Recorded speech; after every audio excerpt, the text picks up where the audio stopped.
mga kasamahan ko rito,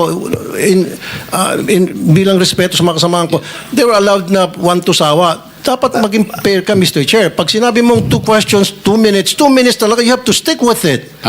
You're not being fair, Mr. Chair. I am fair kasi nandito ka sa... No, kasi nung last time, sabi mo sa akin, 2 questions lamang. Sabi mo 1 question. Sabi ko, tinitipid mo ako, sabi mo 2 questions. And now, pinapayagan mo kahit na ilang questions. Be fair, Mr. Chair.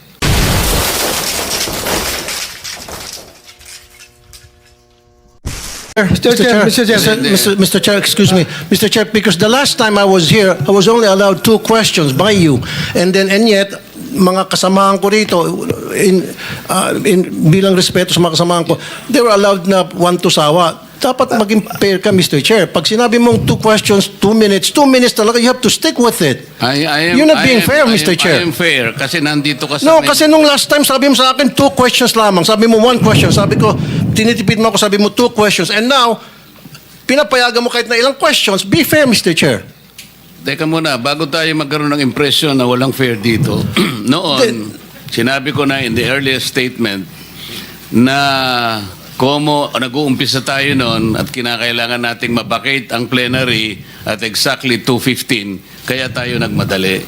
Kaya naman sabi ko sa inyo, pasensya na muna. Ngayon, sa dami ng gustong magtanong, kaya binigyan natin ng tigpa 5 minutes ngayon. Kaya lang, I am following a schedule here. Ito pa yung nandito kung wala na si Senator Marcos, tapos ka na. Mr. Chair. Mr. Chairman, Chair, I made the motion, Mr. Chairman. Senator I have a pending motion, Mr. Chair. I second the motion. And Hindi, duly kasi seconded, Mr. tapusin Chair. muna natin yung bitin na kasi hindi tayo, na para tayo nagpapatintero, Madam Kowa eh. Ang tinatanong napakasimple lang, paano nyong inaudit yung ghost? Bago po bayaran ng COA yan, pipirma ang resident auditor. Pati yung area auditor ninyo, meron kayong area director eh. Ibig nyo sabihin na bayaran ito nung walang pumirma na auditor? Your Honor, ganito po yung procedure natin. Wala na po tayong pre-audit, kaya po ang nagbabayad ay ang pumipirma na lang po. Wala akong pakialam sa pre-audit. I'm not asking you about the pre-audit. Meron kayong post-audit eh. Yes, Your Ito Honor. nangyari, ghost project eh. Opo. Tapos na tapos pero walang nangyari. Ang tinatanong namin sa'yo, sino ang pumirma? Bago mapirmahan yun, merong certificate of acceptance, merong certificate of completion, pipirma ang resident auditor. Hindi po pipirma ang resident Anong gagawin ng Your COA? Honor. Post-audit nga lang po. Kaya po... Ano nga yung post-audit? In your charter, Opo. magkaintindihan tayo. Ito yung inyong charter, sample of services listed in COA Citizens Charter. Financial audit, performance audit, compliance audit, fraud audit, special audit, notice of disallowance, notice of charge, notice of suspension. Among these, alin ang akma doon sa performance ng contract? Opo. Nasaan kayo? Papasok po siya sa compliance, sir. Sus Mariosep, Opo. wala nga compliance eh. Ganito po, Your Honor, marami pong observation ng mga auditors natin pagdating po sa compliance nila sa procurement. Sinong mag-a-avail ng compliance? Sino yung auditee? DPWH po sa case po natin ngayon, Your Honor. So anong nangyari? Marami pong observation ng mga auditors natin, sir, pagdating po sa compliance nila ng 9184. Kapag ba ang chairman mismo pumunta rito, he can present better questions than you, answers than you? Pareho lang din po yung isasagot, Your Honor. Kasi ganun Pareho po yung ang proseso isasagot? natin. Opo. O, sandali lang. Let us follow the... Mr. Chair. Mr. Chairman, Mr. Chair. I'm now being tempted to raise a point of order, Mr. Chairman. I made a motion duly seconded, Mr. Chairman. kasi nga kung... To subpoena, Mr. Yeah. Chairman, today, Mr. Chairman, I'm asking it today because they said they if that will finish it help us, today. okay. Any second? Yeah, it was already seconded, Mr. There's a motion and there's second. The motion is approved. Then let's Thank you, continue Mr. with the questioning. Mr. Chair. Sir, kasi yung 5 minutes ko, maraming sumingit. Last na lang, isa lang. Hindi kasi maiksi. hindi na makakaano itong mga kasama natin. With the permission of Senator Tulfo. Senator Tulfo, maiksi lang. Maiksi lang. Ha?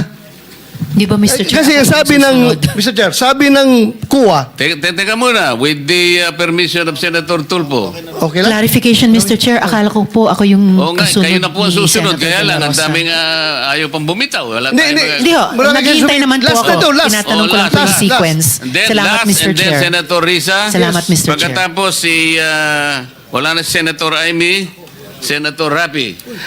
Yeah. Sandali lang, ikaw na muna. Thank you, Mr. Chair. Mr. Chairman, considering that this representation is part of the leadership, Okay. Priority, can we find priority, out, Mr. priority. Chairman, Okay. the list of... Last question, then Senator Risa. Wala na si Senator Marcos, Senator Joel, Senator Rapi, Senator Robin, magkano ka? Senator Robin. And then Senator Mark. Okay, in that order. Thank you, Mr. Chair. Proceed, sir, proceed.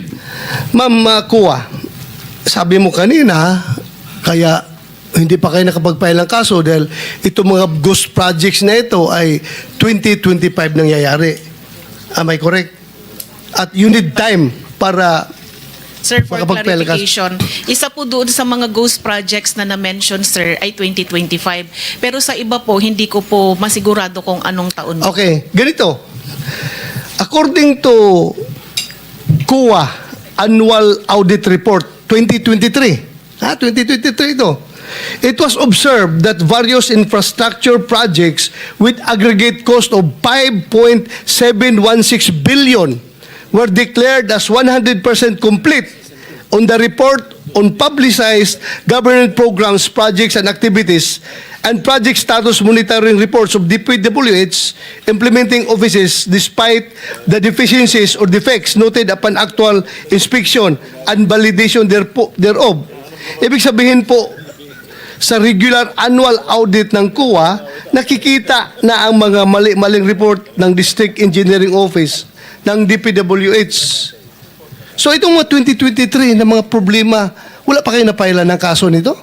Your Honor, yung iba po dyan kasi, kinorek na nung contractor yung mga noted deficiencies. Yung iba naman po, nagbayad na po yung mga persons liable. At doon sa mga nakorek, kahit nakorek po, meron din pong mga pinataw or nakolektang liquidated damages po. So, meaning wala talaga nakasuhan kasi naayos nila.